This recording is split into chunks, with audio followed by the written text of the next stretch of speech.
ये सवाल देखिए, कह रहा है आपसे कि एक पेड़ है वो टूट जाता है तूफान की वजह से, और जो टॉप है ब्रोकन पार्ट का वो ग्राउंड को टच करता है, 30 डिग्री का एंगल बनाता है वो ग्राउंड से। डिस्टेंस ट्री के फुट से उस पॉइंट की जहां पर उसका टॉप ग्राउंड को टच करता है वो 10 मीटर है, तो पेड़ की हाइट बताओ कितनी है।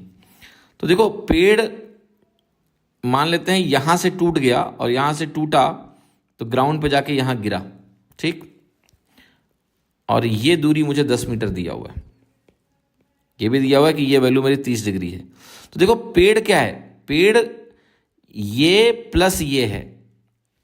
जो पेड़ था पहले वो ऐसे खड़ा हुआ था, अब यहां से टूटा तो टूट के ये पोर्शन यहां गिर गया, तो पेड़ की टोटल जो ऊंचाई है वो ये है कुल, ये निकालना है मुझे। ये लेंथ मुझे 10 दी है। तो आप कहोगे कि भाई देखिए, ट्राइंगल में 30 डिग्री के अपोजिट अगर भुजा 1 होती है तो 90 डिग्री के अपोजिट वो चीज़ 2 हो जाती है, और ये 60 बनता है तो 60 के अपोजिट ये वैल्यू √3 होती है।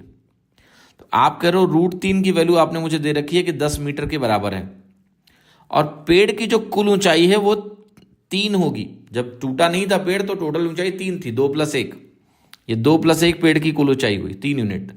तो 3 यूनिट की वैल्यू मुझसे पूछ रहे हो आप, √3 यूनिट की वैल्यू दे रखी है, 3 यूनिट की वैल्यू पूछ रहे हो। तो यहां से यहां आने के लिए आपने √3 से गुणा किया है, यहां भी कर दो, तो ये वैल्यू 10 √3 मीटर के बराबर हो गई। √3 अगर 10 मीटर है तो 3 क्या होगा, 10 √3, राइट।